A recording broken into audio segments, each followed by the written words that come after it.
Oh man, does it feel good outside today. It is second week of February, and air temp is about 70 degrees, partially cloudy, and you couldn't really ask for better early spring weather to look for snakes. So I got a bit of a late start this morning, but I'm out here and I'm gonna do my thing and see if I can turn anything up. Really like to see a king snake today, that'd be awesome, but if we can just see a couple snakes of any quality, that'd be great. I'm gonna flip some tin, hike some habitat. I will keep you guys posted. I was going to drive south today to a couple of new areas, but since I got a kind of late start, I decided to stick close to home. And I mean, it feels warm enough up here for it to be just as good, so hopefully it will be. This stack of tin has been marinating with mice under it for weeks, but has yet to have a snake under it this year. And apparently today's not the day either. That sound is mountain chorus frogs. I guess they're calling from that little puddle over there. All right, Tin, get it together. Come on. Still no snakes. And it is right where I was hoping we'd at least see something. I don't know if you guys can see him from here, but there's a big black rat snake right there in that tree. We see rat snakes at this spot pretty much every spring, but that doesn't make it any less cool to see this guy this year. There's a foundation right here that they get up under to hibernate in, and then on these cool but overcast days, they climb up into the top of these bushes to get some sun. This guy is such a sweetheart. I don't want to rip him out of these vines too hard, but I would like to get a look at him. He's a huge rat snake. Let's see. I mean, he just goes all the way back there. There we go. Still covered in mud, fresh out of hibernation. I've been here a couple times this winter on warm days and have not seen this guy out or any other rat snakes here, so I'm assuming this is probably the first time he's come up this year. Still cool to the touch. There's not a lot of sun coming through these clouds that have gotten pretty dense, so he's still nice and cool. That's probably his hole right there. Anyways, I'm gonna see if he wants to go back and bask in his tree, and if not, he can go back down his hole, but don't want to harass him too much. Decent first snake of the day, and hopefully this means there'll be other stuff out, but we'll see. All right, buddy, sorry to disturb your bask. Careful with those rose thorns. This is an old house foundation, so I'm assuming this used to be some sort of decorative plant, and he doesn't seem to mind. Super chill, super tame, well-behaved snake.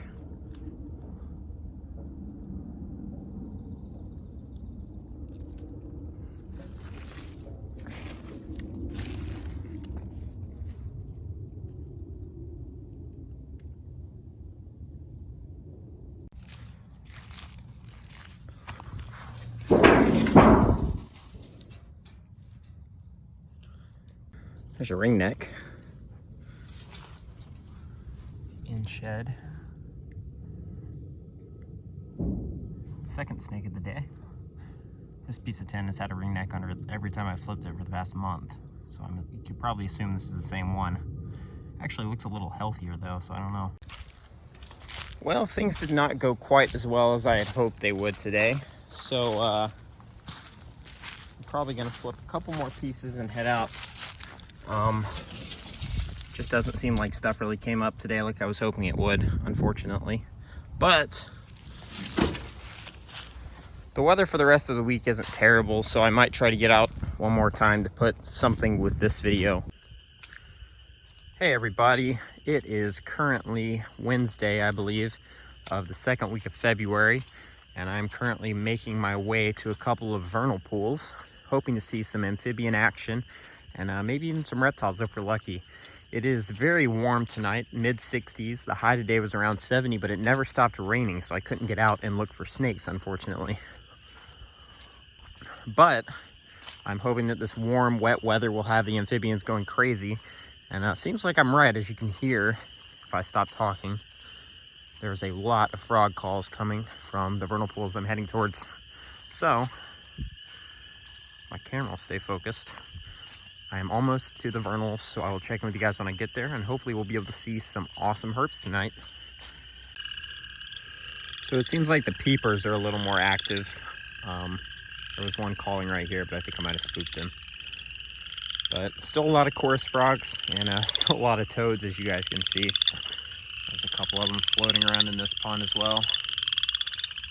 And lots of chorus frogs. Actually, let's see.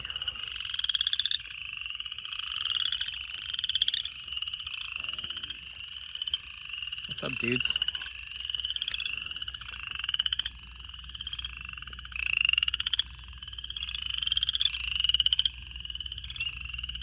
There's a peeper.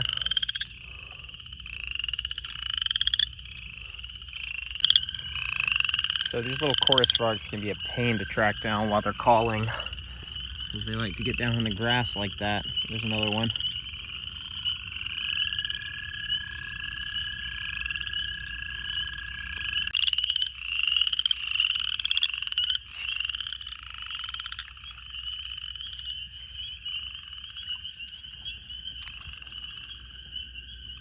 Another upland chorus frog. There's another one here.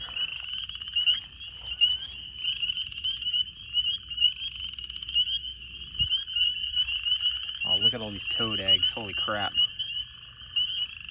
I'm gonna have to be careful not to step on any. Look at all the tadpoles right here. Recently hatched toad tadpoles. And there's another set of eggs. There's a lot of peepers calling over here. Holy crap, it's loud.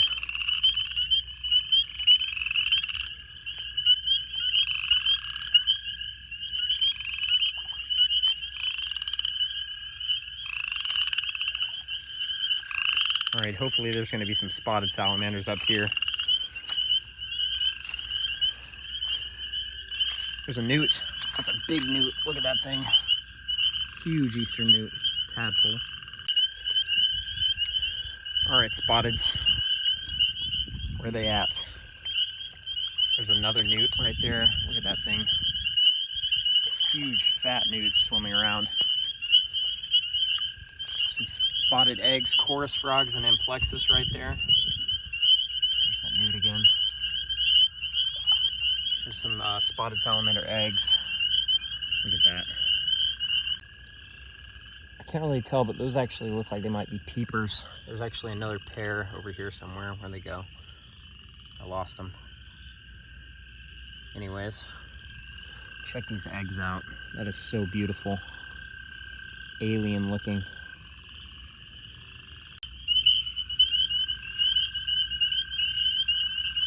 You can actually see the baby spotted salamanders inside the egg.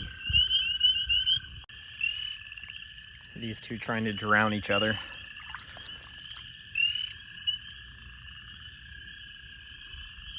More spotted eggs. More recently laid clutch. That blue coloration's insane. As you can see, there's a lot of eggs in here, but I'm hoping to see some adults at some point.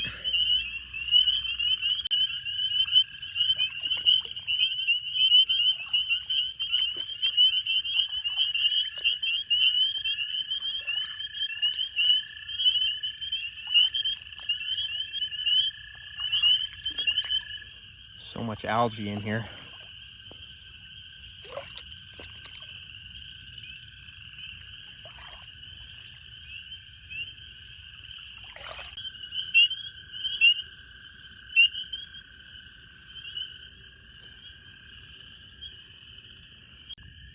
Oh no. Those guys will give you a nasty bite. Preferably not on video. Still haven't seen any spotted salamanders yet, unfortunately. No adults. Here's some pseudacris eggs. I think that's what that is. Really tiny. There's a bullfrog, or a couple of toads right here. And, whoa. That guy went flying. I saw another one go flying, and I actually see where he stopped. You can see him camouflaged right there. That is a southern leopard frog.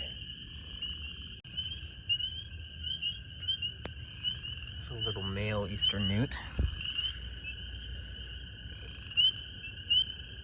You can see they're not all gigantic females, just most of them it seems like. All right guys, there we go. Swimming right here at my feet is a big spotted salamander. I noticed, he's going back that way, that's good, the water's clear.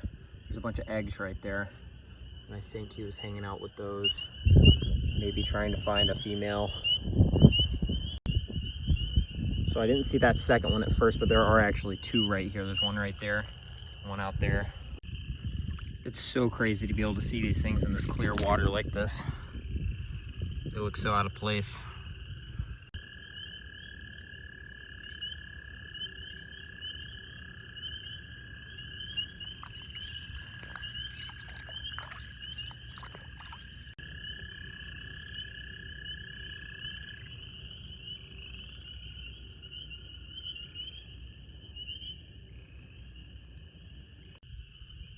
So those two male spotted salamanders were both swimming around these egg masses, which could mean one of two things. Either there's a female around here somewhere that I haven't seen yet, or they're just following the pheromones of a female that's been long gone. And I'd lean towards it being the latter, seeing as we have not seen any other spotteds aside from this one little area. So generally it is best not to touch these, but I want to show you guys just what it's like. They're basically wrapped in this really weird gelatinous material to protect them. So, I mean, I'm not harming them in any way by touching them like this, because that's exactly what that material is meant to do, is to prevent predators from being able to get to the eggs. And it's surprisingly effective. So it probably has been around a month since I came out here last. And here's a new set of toad eggs. And as you can see, there's tadpoles swimming around. These are probably the hatched tadpoles from the last time I was out here. And I'd say within the next month, these guys will already be frogs. They have a very fast reproductive cycle. A lot of the salamander species, like the newts and even the larval salamanders that will be in these ponds, are voracious predators. Look at all these tadpoles, holy crap. Basically the whole bottom of this pond is tadpole. Look at that. But yeah, if there was a newt, for example, in here, or a larger spotted salamander larvae, these guys would be certainly eaten up. Tadpoles, for the most part, feed on algae, but salamander larvae are largely predatory and will eat just about anything they can fit in their mouth. So at this time, there are essentially no predators in this water, aside from these small insect larvae, which don't pose much of a threat to the larger animals. And that's how this reproductive strategy works. If these small tadpoles and salamander larvae were to be in here with fish, for example, then they would certainly be eaten before they could reach maturity. But since they're not in here with any predators like that, really the chances of survival are increased substantially.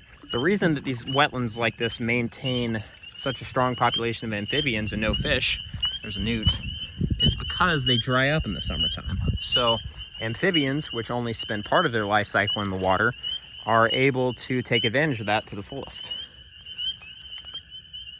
This area had some spotteds earlier in the year, but I see a couple egg masses, but no adults.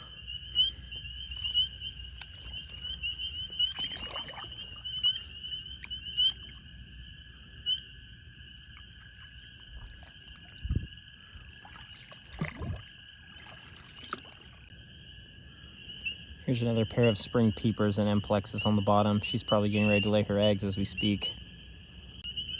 Yet another pair of peepers here. As you can hear, if they would be quiet and let me talk, there's a ton of spring peepers this time of year. Generally, they breed later than the chorus frogs. The chorus frogs will breed first. They're trying to come up for some air. There you go. But the peepers will breed later in the year around this time, and the chorus frogs will breed a little earlier in late January, even mid-January.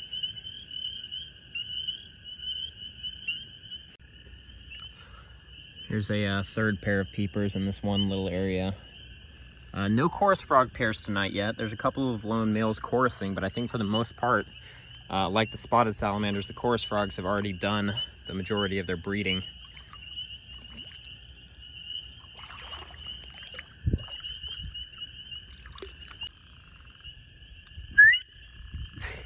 This peeper is trying to outcompete me with my whistling. Listen.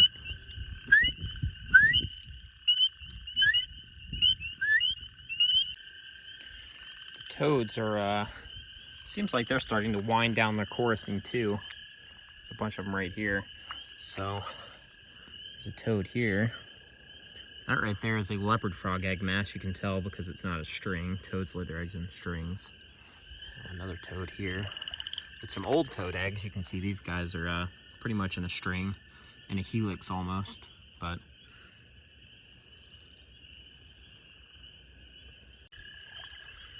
this guy over here is definitely putting in the effort to be the king toad. Hey, buddy.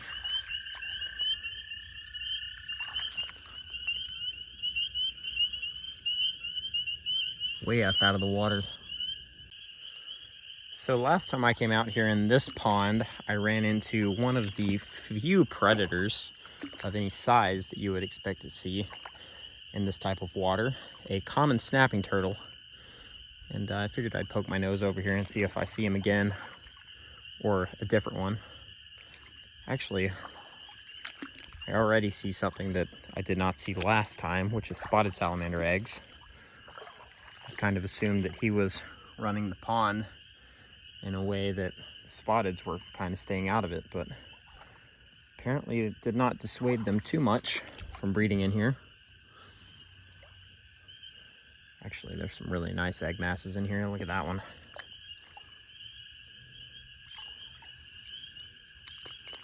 That is probably the best looking one yet in terms of just being awesome and ghostly and glowing.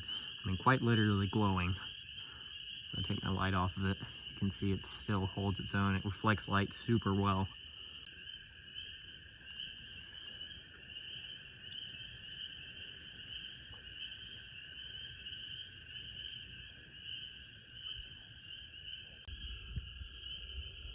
What are you doing down there? This guy's just hanging out underwater.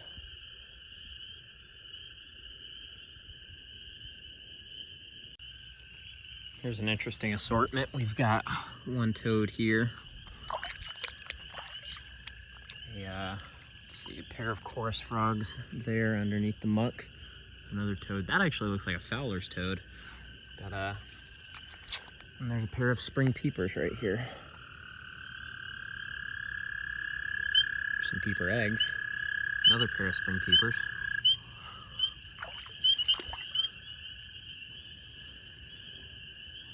Here's something I hadn't actually gotten a look at tonight. This is a southern leopard frog right next to some eggs. Okay. Dove straight into the water. Yeah, I got a picture of him, so. All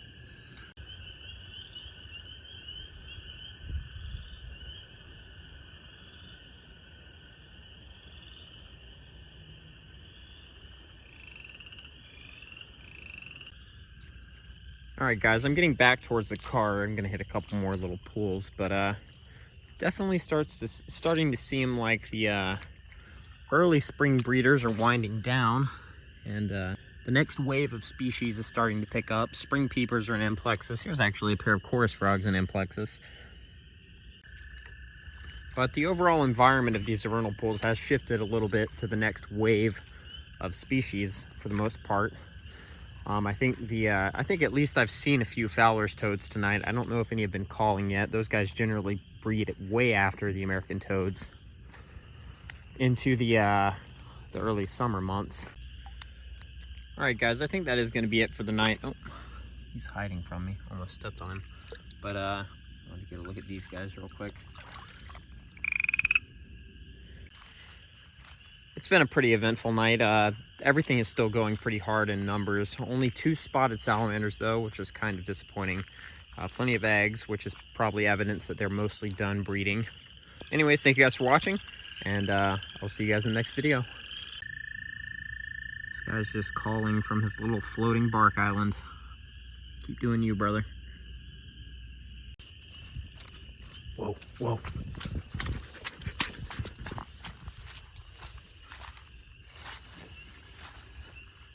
Let me video you.